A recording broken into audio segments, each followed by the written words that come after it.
People saying we missed out old Pixar back in those glory days. Yeah. Pixar said, you know what? Maybe we do need to get our shit together and really concentrate on story. And now they have Inside Out, took it over there to Cannes, or Cannes, I don't know how you say it. Cannes. Didn't you go over there? Once. Really? Yeah, I did. And never learned how to say it the whole time. Never learned nothing. You're there. What did you say while you were there? Didn't you hear other people saying it, or you just drunk the whole time? That's what that laugh means. Didn't you hear some of those French whores pronounce it? But over there, the movie, it had a standing ovation, had people crying. But then again, that's Cannes, or whatever you want to call it. So you know what? They like a lot of they like shit a lot of shit. You can never trust them. So it centers on a young girl named Riley. She's 12 years old, and you know she has a nice life in Minnesota. She's got cool friends. She's on a great hockey team.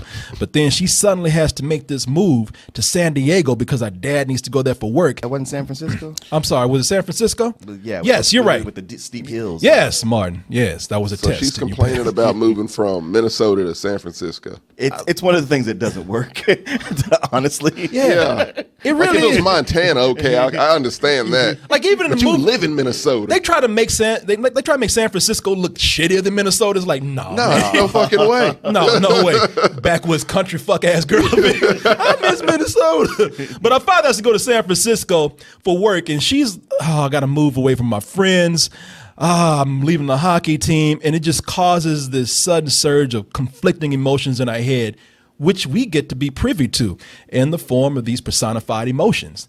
With this film right here, I like it because already I can see the creativity there. And this is not a novel idea. This is not anything new. Herman's Head.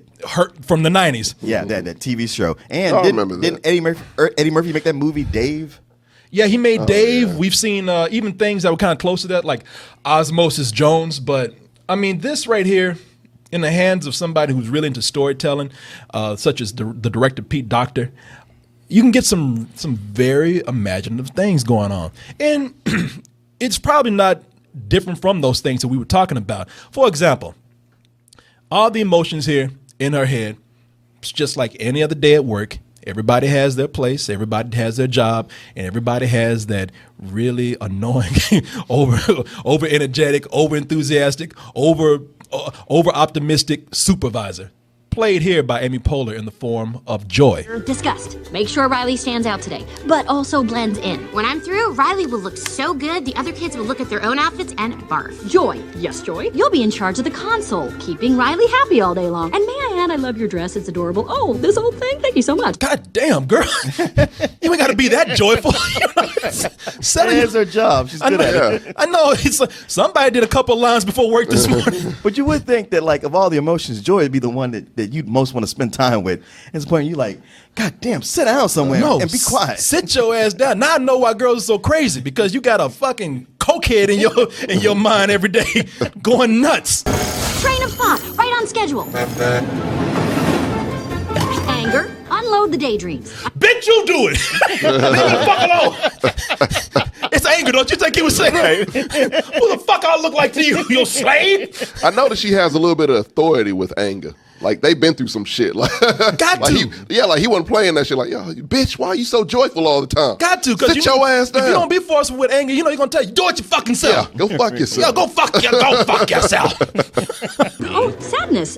I have a super important job just for you. Really? Mm-hmm. Follow me. What are you doing? And there. Perfect. This is the circle of sadness. Your job is to make sure that all the sadness stays inside of it. Oh, they do sadness so wrong. Like, no wonder sadness is sad, because y'all treat her like shit. Yeah, man, but sadness is like schlup rock. It's like, anytime she does something, it's like, would you just stop touching things? You fucking everything up. Yeah. And Sadness like, I'm sorry, I did it again. Well, stop fucking doing it. Yeah. And it's played by Phyllis Smith. I love the way Phyllis Smith plays his role, too, because, you know, that girl that you know is so sad that you could just feel the pain wearing her down. Yeah, she's Debbie Downer. No matter what you say to her, she's going to find a way like, man, it's hamburger day. I know. It's just full of trans fats, though. God damn. Okay. And Like her and Eeyore would just hit it off famously. Like her and Eeyore would make They have a suicide pact. Yeah, they have a suicide pact. I was about to say that. You find both of them hanging from a tree one day. And Winnie the Pooh out there looking, bother. But Sadness, they get they get that down too well, because I was watching Sadness in the movie, and Sadness put me in a depression. I mean, as the movie goes along, Sadness just, we're not even halfway through the film, and Sadness just gives the fuck up. So you know the way back to headquarters. I guess. You are my map. Let's go. Lead on, mind map. Show me where we're going. Okay, only I'm too sad to walk. Just give me a few hours. Come on. Which way? I would say that part of the movie, they get Sadness down so well that I was taken out of the film. Because do you know those commercials for depression medicine? Right. Oh yeah, and they always have the little character. Well, they have the mascot. It's a little mascot. As always, they got like a ball or something that's sad. You just feel sorry for it. You do, yeah. And like a little bit of the movie was actually like it was like watching one of those depression pill commercials. Depression hurts in so many ways. Sadness, loss of interest, anxiety. Cymbalta can help.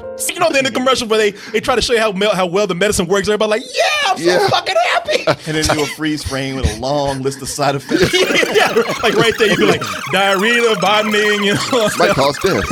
Might cause death. Suicidal thoughts. Might cause suicidal thoughts. You come back around where you were. There you go. But it's in the movie, I would say that one of the brilliant things about it is that its imagination and inspiration comes from, there's no villain in the story. There's no real, there's no character that, is a stereotypical villain. There's no sneering guy who's trying to come in and take over Riley's head. And it's cool because they have to, so that means that the movie has to center on two different worlds, and they have so many characters to begin with anyway. Like there's no room for a real villain. Like you have the characters in the movie inside of Riley's head, the emotions, and then you have to deal with the world outside of the head with Riley and her family. You're the best. Thanks, hon. See you, sweetie. Dad just left us. Oh, he doesn't love us anymore. That's sad. I should drive, right? Joy, what are you doing? Just give me 1 second. You know what I've realized? Riley hasn't had lunch. Remember? Hey, I saw a pizza place down the street. That's one of the things that bothered me in the movie is that Riley is, okay, I've been hearing people talking about this movie made me cry. This movie's so emotional. I was so moved by this. And I'm like, I didn't cry because, Dad, you just saw that Dad has to leave. Dad is working for the family. Dad is trying to get, Dad's trying to feed his family. And she's like, oh, I had to move. And I'm like, okay, I feel bad for her. Don't get me wrong. I feel bad for Riley. Riley's going through a really hard situation, but she's moody. She's a teenager. She's about to be a teenager. She's supposed to be moody. She's still a kid. You are stealing my lines, and I was about to say that's a very Martin thing to say. But do you agree with me or not? I was on the verge of agreeing with you. Until what? Until the more they went in depth with it, explaining like that right there was a moment of sadness. Just like Dad left, and her immediate was like, I'm feeling bad, and he just left. But not the whole like, I'm so depressed that he's not here. It started where I was where you are. I was like, man, you're not going to sit here and tell me that she can't get over the fact, she can't grasp the concept that her father is under pressure and trying to make a life for them. Yeah. But the longer it went on, the more they explained that that's not exactly what it was. Well, I know that. How old is she? She's 11 or 12, okay. I think. And you know something? The emotions are the ones where they got knocked out of whack. They're trying to chase certain memories, so they're being pulled into the memory banks that they've never been to. They're being pulled inside of the brains that they've never been into. And so I get that that's why everything is I get that's why everything is out of control in her head and why she's having all these mood swings. But it was still the way she was just getting sassy with the mom and dad at the table. You know me, man. I don't like that. And it's because you're black. And it's because I'm black. Yeah. Apparently, all these parents have their emotions in their heads where they just, all the white parents would just, for some reason, they're very calm. They'll tolerate that They'll shit. tolerate that shit. In their heads, they work things out. It's like the Starship Enterprise in there. You know, they all work everything out and they're very rational. Won't it be great to be back out on the ice? Oh, yeah. That sounds fantastic. What was that? That wasn't anything like Joy. Because I'm not Joy? Yeah, no kidding. Did you guys pick up on that? Sure did. Something's wrong. Should we ask her? See? Now, see, in my mama's head, all those voices would have been like, no, the fuck he didn't sex me like that. What about that? Yeah. The way they're working that shit out right there, they're all like, you know, so what are the stats on this? What's the problem? No. In my mama's head, it would have been like, fire all torpedoes. Yeah. And in my head, it would have been like the Star Trek Enterprise. Oh, fuck, what happened? Shit. Oh, shit, Captain, we've been hit. They would have voted on that shit in my mother's head. Stabilize, check the engines. Shields up. Yeah. Hey, Captain, she's not taking him off. She's about to blow. Scotty, issue the apology. Yeah. Commence to fucked up face. I'm sorry. You know, yeah. That's one of the things. That's one of the things I didn't get. That's like, hey, it's sad, but to the point where I'm crying at the end of the movie. No, because I would have got my ass whooped at the end. You know, there's kids out there with foster homes and shit who have a worse time than Riley does, and you know, I miss my hockey team. Fuck you. Wow. Wait. So as long as there's people who are sadder, you never get to be sad. You can be sad, but you know. No, man. That's what you're saying. Like, man, there's people who homeless. Well, as long as there's people homeless, I can never be sad about anything. Be sad, but my cousin died a couple of days ago, but so what? There's other people whose whole family got wiped out. So be sad, but don't be an asshole about it. You know, don't sit up there and be sassing your parents and shit. You realize this is a kid, right? Right. I don't give a fuck. Yeah, be grateful. Thank God you don't have children. You know, I'm just saying, whoop her ass. That might help out. Yeah, no, I agree with that. I gotta go with Tommy. Yeah. Thank God you don't have children. Yeah. Oh, and don't get me wrong. I'm looking at this and I'm thinking, man, there's a lot of cool things going on here. There's a lot of imagination. Like I was saying, you know, most of the conflict that you see comes from what you just saw right there. You know, mom and dad trying to communicate with Riley and having having to figure out how to read each other. But they even go as far as to show you different characters in the movie, like, you know, dad. They show what's going on in his head, which is exactly what you would think would go on in a man's head. Uh-oh, she's looking at us. What did she say? Oh, sorry, sir. No one was listening. Is it garbage night? We left the toilet seat up. What is it, woman? What? You know, that's just how God, like in my head right now, you know what they're doing? They're sitting back with a beer and they got their hands on their nuts. You know, it's like the movie really did capture it, and by the time the movie reaches the credits, you begin to see how this concept really applies to different kinds of characters. And even though it's something that we've kind of seen before, I would say this movie takes this concept a little bit further as far as the imagination and creativity level goes. I might have some small complaints about this film, but they're very small. I would tell you, man, once I was through with this and had a couple of days to think about it, because I really wanted to come out and not make any kind of jump conclusions here, but I said, hey, you know what? This really is one of the smartest movies that I not only have seen this summer, but and the summer's just here, so, you know, I know it's early to say that. But so far this year, this is really one of the smartest things that I've seen. They're taking this concept, kind of a cliche concept, like we said, and kind of making it for kids. And it took about 15 minutes before I realized, no, this movie is on point. It is way beyond what you see from the trailers. Yeah. You know what? Man, so many movies can learn from this that you don't put all your best shit in the trailer. You show just enough to get people interested. And everything I thought how simplistic it was going to be, there's so much more depth to this. The thing is, like, I was wondering, like, okay, is this girl, is she suffering from depression, or is there something else going on? Is she out of whack? She's schizophrenic? Like, yeah. By the end, I was like, yeah, I get it. It's not anything like that, but she's having this emotional crisis because this has been a big deal, a huge upheaval of the family, of everything she's known and loved. And, like, I mean, God bless them. I guess there are people who prefer the country in Minnesota to San Francisco because the way they try to make it look bad, like, well, you know, we got this rundown house. I'm like, yeah, but in San Francisco, that's $1 million home. Yeah. Y'all get a broom and a mop and some paper towels and make that shit look good. Yeah, Martin was looking like anger head. Shut the fuck up, kid. You know how good this real estate is right here? I mean, you say you didn't cry. I don't know how. I mean, you just must be a cold-hearted dude, man. Because there's a moment of self-sacrifice in here, which I like. The whole audience was just like quiet because people were trying to hold it, and then later toward the end, you know, when things start coming together, I could hear people in there. They were trying to keep it quiet, and I just hear that. Again, I can't say anything, but there is a self-sacrifice in here.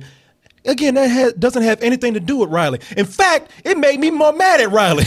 Like, Riley, why'd you do that? Come on, it's man. your fucking head, man. You could have controlled this. No, you got to grow up sometime. No. And as a matter of fact, it makes you reflect back on yourself and realize, you know, how much you've let go. I mean, it might make you go back into the attic and break out your old G.I. Joes or something. I mean, I'm telling you, between Pixar knows how to put a motherfucker on a guilt trip over nothing. I know. Between like what's going on in my head and the toys that I discarded between this and Toy Story, I'm just kind of like. That's the thing, like, you know, they've had like some really good movies, but The Incredibles was that last favorite movie of mine, and then Toy Story 3, and everything else has been never quite on that level. And this is the first time they've gotten back to that level, that Toy Story level. Yeah, and they've even had some psychologists come in and say, yeah, that's a good analogy on how things work. Yeah, but they're like, can we show this to our patients? Because we've never been able to explain it that well. Yeah, you know, they don't know what the fuck we're talking about. Maybe we show them some fucking cartoons. Maybe they won't be so crazy anymore. From concept to execution, right here, this is a very smart film, and it's all under the guise of a kid's film, which makes it even more admirable because it's something that kids Sucker can punches watch. you. Yeah, and kids can watch this and they don't have to know any of this deep stuff that's going on at all. It's fun enough to where they can see the characters here and how and all the character designs and all the colors they have going on. For the adults, it's not a movie where a parent can go in and just be entertained. But this is one of those rare movies where a parent will go in with a kid and come out and learn something. And come out and be like, God damn, that was deep. Yeah. Like, Dad, you all right? Hold on, I'm still trying to process. Yeah, Dad's confused and shit. Is it like a movie that'll make you look at your kid like, huh? Yeah. It'll make you pick up your son and like, boy, what's going on in there? You all right? Can y'all hear me? Joy, you in there? Yeah. You knock your kid on the bed. Stop it, Daddy. I just want to be okay. Boy, y'all all right in there? But yeah, I give this a full price, man. I give this a high full price. I mean, for all my complaints that I have right there, they're very small. And it's rare you're going to see movies like this come out. I mean, these are movies that come out, you know, once, twice, 3 times a generation, you know. It's true. I'm sorry if it seems like I'm being, you know, over complimentary, but I mean, am I wrong? No, you're not wrong at all. Matter of fact, the thing is, you know, it's so colorful. And my fear was that at that point when joy and sadness are on their trek, they would just kind of turn into Wreck-It Ralph, where they're in colorful Candyland, running around, but it doesn't really mean anything. And it's the opposite of that. Everything means something. As a matter of fact, the whole thing with sadness, as much as you might go like, why has there got to be sadness in the world? This movie answers that question. Yeah. It tells you like, look, stop saying that. This is important too. And that's one of the biggest lessons you can learn. I give it a high full price. I'm with you, man. This is one of the best movies of the summer, of the year. One of the best things you'll see in a long time. And I mean, I thought the exact point where it ended was just a little weak. Just a little like is that point where it set me up to where I was like, ooh, what's that next scene going to be? And it wasn't that. And just a tiny bit of a letdown. It's the only thing that keeps me from giving it a better than sex. You know, it for those who go home, it's going to make you establish like, okay, what imaginary friends did I have when I was growing up? Shit. Bobo, come back. Bobo, I'm sorry.